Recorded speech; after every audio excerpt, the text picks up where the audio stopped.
Sitting in front of you guys like a creep. That's right. Hello. Welcome to Canada. That's right. This is an episode of The Joy of Driving where I interview people that have an extreme passion and love for vehicles.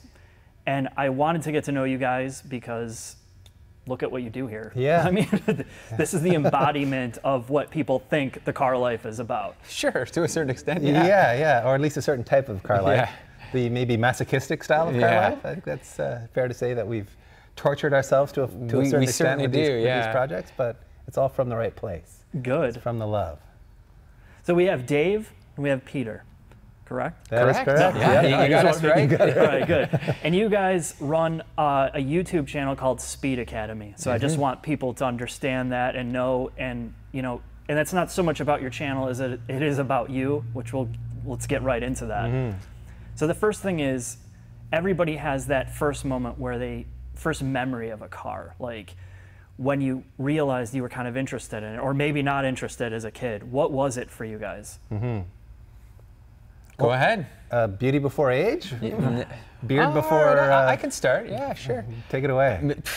From the moment I remember I was into cars, and I think it started off with playing with Hot Wheels, like dinky cars. I don't even know if they call them that dinky anymore. Cars, that might be a Canadian term? Yeah, maybe. Yeah, maybe. I've never heard it. Never heard dinky cars? They're small Does sound a little and weird. dinky, so got into those, and I remember playing with them, and then Transformers came along, and I just loved automobiles in that sense. And then as I got older, I still liked cars. We grew up in my whole family was immigrants, so we didn't have a lot of money, and my dad was constantly tinkering with old cars that he bought for not a lot of money and getting them running, and I was always out there helping him. And I think that spurred a little bit of the passion, pushed me along, but for the most part, I think I was always into it. I had a brief little period where I actually couldn't drive, before I could drive. I was into mountain bikes. Okay. And the moment that I got my license at 16 years old, that was pushed off to the side. And got into an automobile for the first time and drove. Funny thing, I used to have weird nightmares as a kid, like I remember 12, 13 years old, of getting into a car and not knowing how to drive a manual. And it haunted me for a long time because I really wanted to drive a car so badly. Still doesn't drive a manual. Yeah, fair enough, that's true. But and when I was 16 years old, the first car I bought was a car with a blown motor. It was a 1991 Plymouth Laser Turbo. Oh man, Yeah. we always joke around about that. Yeah. I mean, that's like... That is like super niche Yeah. DSM, you know, like... The Plymouth version, and the name is it's so cheap. It's like the Stealth, you know, that era. Exactly. They couldn't come up with good names. It had the good guts, you know, it had the Sony guts. It did. So the car was a riot. Me and my dad ended up fixing it, and it had a skipped timing belt, so we put it all back together, like full backyard mechanic, lapped the valves, put the cylinder head on.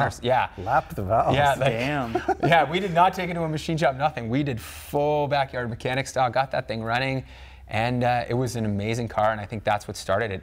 From there onwards, I ended up owning I think 12 DSMs. 12 DSMs. Yeah, I used to buy them because they were prone to being always broken, so I'd buy them, fix them, and flip them.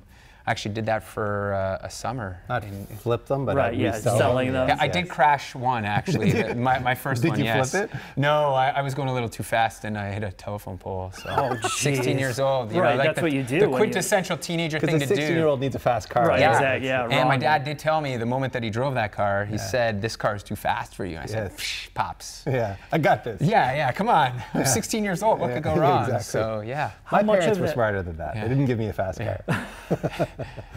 How much of that, your first car experience, was because of the time with your dad? I mean, I'd was say it 50-50, you know, I certainly enjoyed wrenching with my father, but I just had such a I love things, I love to see how they work, and, you know, cars are kind of like the quintessential problem solver, you know? Yeah. They're so complex to a certain extent, but they're not like math where I'm always scratching my head. It was kind of easy to pick that stuff up, and I really enjoy tinkering. I like working with things. I like working with my hands, and the sense of accomplishment when you finish something is definitely a good reward for me. Okay. What about you? How did you start? I started with a dad who was a car guy too. as long as I can remember, he always had a project car in the garage. So he was rebuilding old MGBs, and then he got into Corvettes for a while. He had a few C3 Corvettes, rolling phallus symbols that they were. Yeah.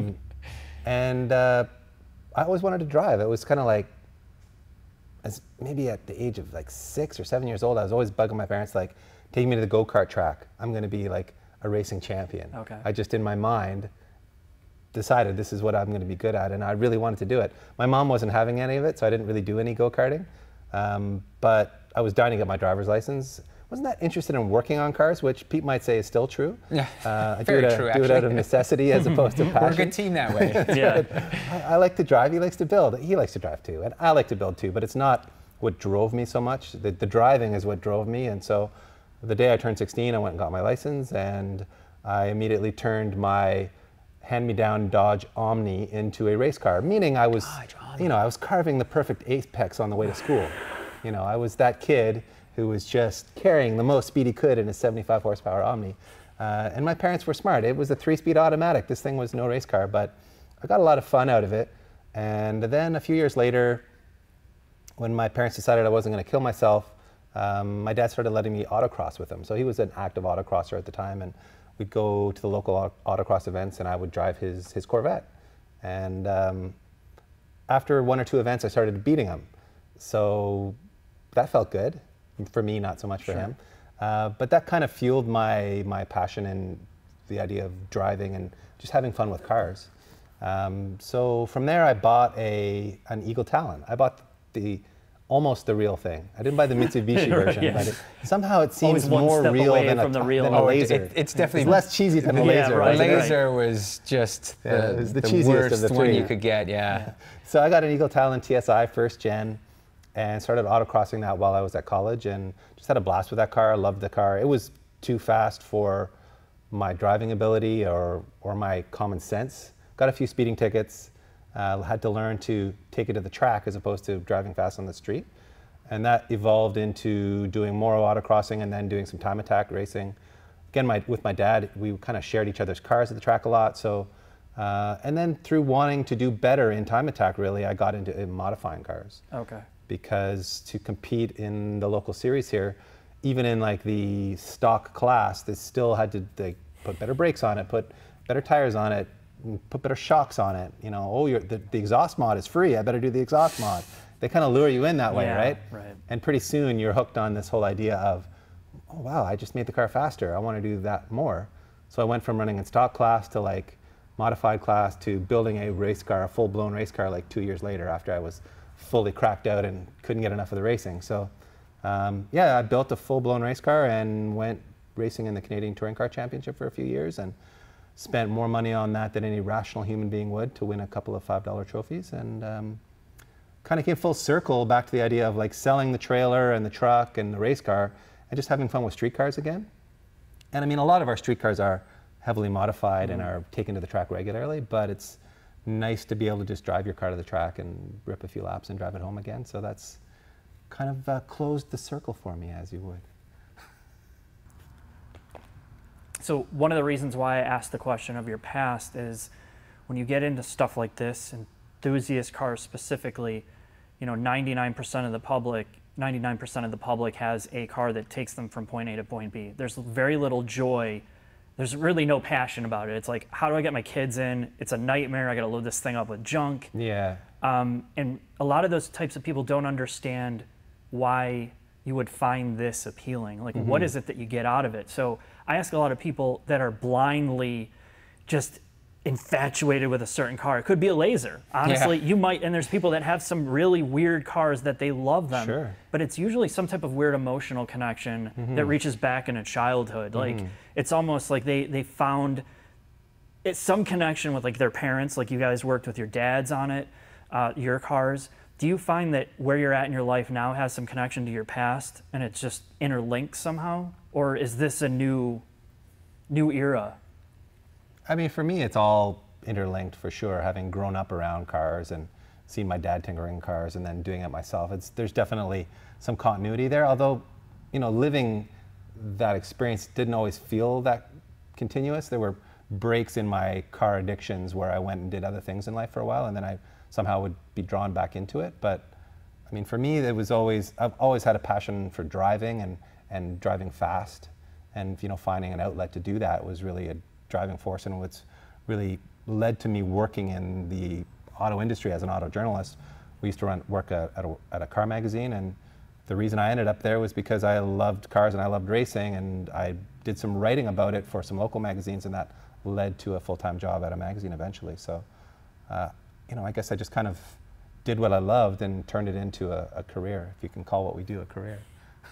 What do you get out of it, though? Is it the adrenaline of driving, or is it the freedom, or what is it that you're connecting with when you get behind the wheel of these cars? Obviously, you don't spend all day wrenching on stuff just to look at it. You eventually you want to drive these things. So what is it that you're getting out of it? Yeah, I mean, for me, it's definitely a sense of joy that I get out of it, a sense of freedom, and I think it's also a really great stress reliever for me, where it's just like you're on the track, you're totally focused on what you're doing. You don't have time to think about your taxes or why your wife's mad at you or any of that. So it's really a great release. And I think it's also a lot like a sport for me, where it doesn't matter what sport you're into, when you're really focused and you get in that zone of doing it, it just feels good. And for me, that driving is my sport, it's my hobby, and it's what just puts me in that mindset of being totally focused and just feeling really connected with what I'm doing. My whole body is active, my mind is active. I mean, driving is a lot more athletic than I think people probably give it credit for, especially when you're doing it at a racetrack. And a lot harder to do fast. Yeah. To get the most out of a car at the limit is a challenge both as a driver, and it's also a challenge technically to set the car up to behave well when driven to the limit. So I think those are two things that I get out of it. There's the driving joy, but there's also the joy you get out of making the car work better at the track, making it turn better, making it brake better. All of that definitely is fulfilling too. Yeah, a lot of the challenge that comes with that. Yeah. What about you? It's pretty much the same in that sense. I love the adrenaline rush, and like Dave said, when you get into a car and you drive it on a racetrack, you're focused, that's it. You're not thinking about anything else. It's about you and the car, and then you can see how fast you can go, and if you can go faster, there's that challenge aspect in that.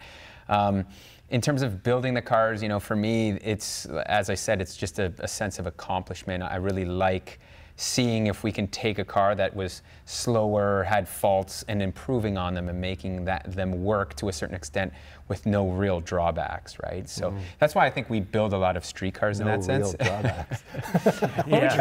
You know how it right, is. Of course. Yeah. It all depends on your perspective, but I think there's also an element of competition that fuels me. I am competitive, and I like the idea of going out and either improving on my own lap times, competing with myself, or competing in various types of motorsports and trying to beat other people. I mean, there's a certain amount of satisfaction and joy in that, whether it's just knowing that you're doing it a little better than the other guy. I mean, that's the nature of competition. So there's some fulfillment there for me as well.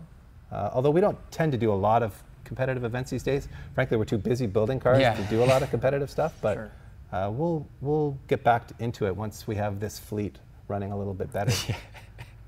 Well, I think one of the most obvious things that, looking around and like hearing your stories, it's two of you guys. This has to be some type of, I mean, you may hate each other some days, but how much of it is really the camaraderie between you two, the friendship that you have doing this stuff that keeps it going? Oh, that's a huge portion of it. I think, if we couldn't get along together, if we weren't kind of so good together in that sense, this business wouldn't work as well as it does. And I think Dave's got strong features in that sense, and like my jawline. That's right. Yeah. Yeah, it's pretty chiseled. He always says I'm the beauty, but he's the man in front of the camera most of the time. So, I bring a lot of that technical aspect and being able to do the videos and the work ethic. Peter has a work ethic. Yeah. He's a tireless working machine. Yeah. And he's definitely more mechanically inclined, and I think more driven to make things mechanically perfect, where I'm kind of like more of is it good enough to go to the track yet kind of guy. Right. I'll tighten the bolt by hand and he'll want to torque it. So there's differences there, but we do play off of each other's strengths quite well in terms of what we do here at Speed Academy, and just we get along well. We've been working together for, a long time now. Over a decade. Yeah, easily. I think I started working at Modified Magazine in 2004, and you were maybe the year before, so that's 14 years now. Yeah, We're old. Yeah, no, depressing time getting moves old. on fast. It does. But also that leads into the next thing is, as you age, your perspective on things changes. Like when you were young, the sky was the limit with what you could do. I'm going to Yeah. make 1,000 horsepower, pile of junk. You didn't even care about the money. Aspirations the were high, money was low. Yeah. So what would you tell some of the younger people that are out there that are just getting into cars, maybe in their 20s, and they're thinking, oh, they have the posters on their walls still. What from your experience that you've gone through, what would you tell these people? What could you pass along? Good question. I would say take your time with things. In today's world, it's this rush. There's this kind of need, instant gratification to take a car from 0 to 100. And then when it's there, people go, well, I've built this, now it's time to move on. And they've never really put a lot of their blood, sweat, and tears into it in that sense. And I think if you take your time and you pick your parts wisely and really enjoy the car from beginning kind of to end, it's kind of like a long love story. It works out and it just gives you a better sense of accomplishment in that sense. Like, yeah. No, I think that's good advice. We are in a world of instant gratification, and I think a lot of people want to, at least in our world where people are building cars, a lot of times they just want it built in a month. And yeah, and they take shortcuts and they don't really, research. That's what we try to do. We try to show people how to do this properly, and we take a good amount of time in terms of researching and figuring out how to do it the right way, not necessarily the fast and cheap way. I think the other piece of advice I would give is don't buy the fastest car in the world. Like don't get a Laser when you're 16. Get an Omni when you're 16. Yeah. And learn to drive that to the limit, and then you're ready for something a little bit faster. So like treat your evolution as a driver that's great advice. in concert with your evolution as a car owner. So the last thing you want to be is a really inexperienced driver in a really fast car, because that's a recipe for disaster. So like I really respect guys who can go fast in a Miata. Like that's a car where to get the most out of it, you really have to be driving it.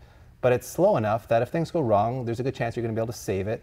It's also inexpensive enough that, at least if you don't have a new one, it's going to be relatively cheap and easy to fix. And it's also a reliable car. So I would say, like, from an enthusiast perspective, get yourself a car that you can afford to crash if you're going to the racetrack. And that's a good learning tool, like a Miata, like an FRS, something that teaches you a lot as a driver, teaches you car control, basically. So don't get go get a GTR that has 1 million electronic nannies and it will cover up all your bad driving habits, because you'll learn nothing. Yeah. And you'll spend a lot of money burning up tires, and what do you get out of it at the end of the day? You're not becoming a better driver. You might go faster than your buddy, but who cares at the end of the day? I'd personally rather go as fast as I possibly could in a Miata and have GTRs blowing by me on the straightaways, but catching them up in the corners. So to me, that would be my advice from a driving perspective is, work at the art of driving and choose the right tool for that. Yeah, I think we also should touch on the fact that a lot of people don't do their own wrenching. And to choose a shop that you can rely on and build a relationship there, I think is also key, because a lot of people get burned. They want to go fast, they want to get into this sport hobby, and they go to a shop and then the shop burns them, and then they say, you know what, I'm never modifying my car again. I've gone through 3 motors. And take the time to research and figure out what shop to go to if that's what you're going to do. Yeah, for sure.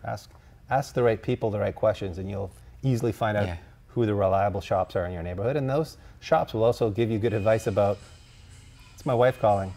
Sorry. She's interrupting this. So one of the last question for you, or one of the last few questions, is what's the best driving experience you ever had? And just in terms of what car were you in? It doesn't have to be, obviously, whatever it was. Explain that. Yeah. Take it away, Junior. It's a There's tough call. been a lot. He's done a lot of good stuff in his magazine years. Yeah, man, I think it's got to be the Nürburgring. Dave and I and a couple of buddies ended up going to the Nürburgring to shoot a magazine feature. What was his name? John, what was John's last name? I forget now. Anyways, a former, actually, I guess he was a part of the U.S. Army, right? Yeah, Air Force. Air Force. Yeah. So he, through the magazine, contacted us and said, hey, I've got my modified Subaru STI in Germany. If you guys come out, I'll let you drive it. So we planned this epic trip where we went there, we drove his car, we got an Evo 10 and a Nissan 370Z. Press cars Cool. to go, and we spent, I think, 2 weeks there. 10 days, something like that, yeah. And we drove the Nürburgring. a bunch of times, which Yeah. that was my first time on the Nürburgring. It was phenomenal, especially in a car like that. Yeah. And the Evo 10 was was great too, fantastic. yeah. And then we went to Stelvio. Yeah. So we did like this whole drive down through Germany, you know, did the whole Hockenheimring. Autobahn thing. Yeah, we did Went to the Porsche Hockenheim. Museum. Wow. Yeah, it was a So it's killer kind of trip. like a true car guy experience. And Yeah. it was surreal, and to this day it still stands out as one of the coolest No doubt. trips, I think, Yeah. in car things I've ever done. Yeah, it's got to be up there for sure. And that's a good point, and that's kind of what these videos are about. It's not just, and it's everybody you talk to. It's not just the car. It's the environment, the people you're with. It's sharing an experience with somebody. Like it was the trip. It was to the trip to the Oh, track, 100%, seeing all yeah. this. If it was just me and Dave, it wouldn't have been as good as if it was with, you know, I think there was 3 other guys that joined us on this thing, Yeah. so it was pretty epic. It was, yeah. And the Nürburgring culturally is amazing. Like all of the towns near the track, all the restaurants are motorsports, full of motorsports paraphernalia. It's like a religious experience for a car guy. It really is. Yeah, and going from here to Germany as a whole, the car culture Deregulated zones there, on the everything is just, Autobahn. you're blown away, right? Like, Yeah. oh wow, I can floor this car and not have to let go until I tell myself, you know. Maxed out those press cars pretty Yeah. good. on the Autobahn. Yeah. I won't lie. Yeah. There's actually a story on our website with the speedo pegged pretty good in the Yeah. 370Z. 270 kilometers an hour, yeah. That was fun. I'll second that as an amazing experience, and I'll also say we've had some awesome driving experiences in Japan. Yes. We went over there for the Tokyo Auto Salon a number of times, and related to that trip, we would tour various like performance shops, and we went to both Suzuka and Fuji Speedways. And one event in particular stands out for me, where HKS, the Japanese tuning shop, had a bunch of their tuner cars at the handling track at Fuji Speedway. So not on the huge Formula One track, on a smaller handling track. Similar to say like Gingerman, which you're familiar Right. with. It'd be about that size. And they let us just, they invited out like 5 journalists, and they had probably 10 cars there. Yeah, all And modified. all modified. All full like HKS trim. Beautiful cars, and they were just like, here's the keys, go have fun. So we spent a whole day at the track beating on these beautifully prepared Japanese performance cars with a couple of the journalists, including Sam Matani from Road and Track fame. I'm sure you know of him. You're old enough to know of Sam Matani. John Naderi was there too from Super Street. That was a super fun day. They had a couple of pro drivers there. What's his name? Ueno. Ueno, the drifter, took was us there. drifting, Yeah, he which took was us amazing. drifting. And the other guy who's in Best Motoring was there as well. Not Tsuchiya, but the younger guy. Anyway, I'm old. I forget names, but what a great day that was. And you know, it was kind of an unexpected thing for us. We bumped into the right person at Tokyo Auto Salon. It was like, hey, why don't you guys come to this? From Yokohama Tire, who was sort of partnered with HKS on the day. So we kind of like just tagged along, and we didn't know what an amazing day it was going to turn into. And so it was just a treat to have that thrown in at the end of a cool trip, a car guy trip in Japan, where, again, kind of like Germany, culturally is a fascinating place to be from a car guy perspective. They treat their cars very differently than we do here, and the enthusiasm, their passion for cars there is pretty amazing. That was like the first time I really fell in love with the 2JZ motor. Yes. When we went, it was actually one of the first times I got to ride with a professional drifter, and from D1, and my goodness, he was Incredible. phenomenal. This was a tight course, and he worked it, and that was so motor, he smooth, had a too, Soarer you know? with 1,000 horsepower Yeah. 2JZ, and it was, Incredible. the sound. That's the Yeah. other thing, the sound of engines. Yeah. We didn't talk about that, but that's it's one of the true. things that makes it so Yeah. cool. Orito, Max Orito, that's the Yes. other guy that was Okay. there. There you Yes. go. Yes. Are you a JDM guy? Do you know who Max Orito is? Best Motoring? You know about Best I've Motoring? watched Best Motoring, but I don't know their names. Yeah. I watched a lot of stuff back in Our the day. fanboy level is at like 11. You're like a 6 or a 7. Yeah, probably. I mean, I would always watch probably 90s Best Motoring. Yeah. Like, you know, Yeah. GTR. Yeah, the classic That was the stuff. best time. That was the That's the best. best That was era, the yeah, best. yeah. That's the best era. So. That was amazing. We're- I'm gonna check in. Cool. Okay. Sorry. Yep. Nope. I mean, we can keep talking, obviously, but No, that's the epitome. That was a good trip Yeah. for sure. Yeah. That thing you did at the Isle of Man must have been pretty epic, but you had shit weather for that, eh? We did, yeah. Yeah, the Isle of Man thing was pretty good, and we didn't get to run. So the day before, the journalists got to run the course. during the actual like racing. We ran it afterwards because of the rain delay. Okay. So it was still like we were able to rip, but it wasn't Deal regulated. full like Oh, okay. closed roads. Oh, okay. But it was still pretty amazing. Yeah, ripping at Isle of Man would be- Isle of Man was pretty I awesome. wouldn't. Yeah. I would not suck. Yeah. And running that course in a car was, oh. Requires some cojones. Oh my God, yeah, that's. Well, thankfully we were in BRZs, so Yeah. it was, yeah, so it was otherwise somebody would have crashed for sure. Yeah. slow motion. Yeah. So we're gonna start to wrap it up here, guys. What car would you want to own in your lifetime? I mean, it has to be one. Don't care what it is, expensive or cheap. Who wants to start? Take it away. No, you go Oh, me first. Wow. I gotta really ponder this. Yeah, that's a tough choice. I mean, as you can see from looking around in here, we have a bit of a car problem. Yeah, we of like course. cars, and we Right. have too many of them. And this '77 Celica is kind of my baby right now, and it's kind of my forever car. I'm gonna build it and keep it forever, and maybe have my wife bury it. My wife bury me in it. I won't bury her in it. But you know, if we're just talking pure dream cars, something I probably will never be able to afford, but would really like to have, I would probably go with a Toyota LFA or Lexus LFA, I suppose. Is it a Lexus here? It's a Lex, yeah. In Japan, it's probably a Yeah. Toyota LFA. I don't know. Good question. I think it's a Anyway, Lexus. is it still Yeah, a I think Lexus it's in only a Japan? Lexus thing. Yeah. I just something about that car has always intrigued me. I love the sound of the engine. I love the style of it. I just think it's a really cool and underrated supercar. They're not cheap. They're super rare and super expensive now, but it's not something that would pop up on a lot of people's like supercar lists. But something about that car has always intrigued me. I've been lucky enough as an automotive journalist to try a lot of supercars at the track, Ferraris and Lamborghinis and R8s and a lot of good stuff, but I've never even been in an LFA. I don't know if I've even seen one in person, but I'm intrigued with that car. So Oh, I've got you on that. Oh, yeah? Yeah, I've been in one and Have you? driven it. Yeah, it's phenomenal. You said the sound. That's what The that's what sound makes of it. that yeah, engine is that so V10 special. is phenomenal. it's basically like a derivative of their Formula One engine. It's Yeah. a really special, rare engine, and I think that's a big part of it for me. And I'm also a Jeremy Clarkson fanboy, and he loves that car. It's like one of his favorite cars. Okay. So maybe I'm just riding his coattails on that. But that'd be in my top three anyway. That's Some of these cars, and you talk to a lot of people and you realize, and especially as you get older, and I keep saying this, and I'm trying to impress upon the younger people, it's not about how fast the car is. It's not about all the stuff that's in it and you get the wow factor. It's about the emotional experience. And the LFA is probably never going to be the fastest car. No, yeah. It's never going to be the best handling car.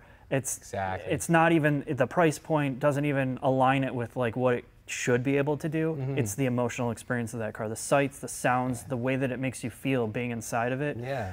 It's just, that's one of the intangibles about a lot of these cars that's disappearing in a lot of the newer 100%, sports yeah. cars. Yeah. And that's why we love the S2000 so Yeah, much. such a It pure has car. exactly what you just described, right? Yeah. I loved my RX-8 for that reason too. It was a very simple, pure car. Oh, but so slow. It was fast in the corners, great brakes, but not a great motor. It was a chassis in search of a great motor. What about you? What's your car? Oh man, you know, I was gonna say the Ferrari F40 because I do love that car. What a cliche. Exactly, the Come dream on, of yeah, but I've it's- never driven it, so I No, can't really say no. that. Only 12 might, people have ever driven Yeah, that I car. might enjoy. I would enjoy it I'm as sure much you as would enjoy it, I yeah, do, but yeah. I think it would have to be a 993 Turbo. Okay. It is the car that I have lusted over for so long. Having a 930 Turbo, you're almost there, and it's just not as refined. So I feel like with the 993, it would Yeah. just bring me that joy. And it's a car that you can still drive every day, and that's really what I appreciate so much about it. Like the Ferraris, the F40s, the Countaches, the cars that, you know, again, I think would be great to have in a collection, but you're definitely not going to be driving that one home a lot, Well, per se. it'd come home on a flatbed a lot. Yeah, too, probably. yeah, exactly. Yeah. Let's be honest. 80s Italian cars were not known for their quality. Yeah, and that's the thing with the 993. I think it's the last generation of something that was very special with Porsche. I personally love the styling of it. I think there's some people that don't, that think the previous generation was like the last true era of it. But for me, the 993 is just, it's the perfection I for endorse me. that choice Yeah. over the F40 for sure. It's a more interesting Yeah. choice.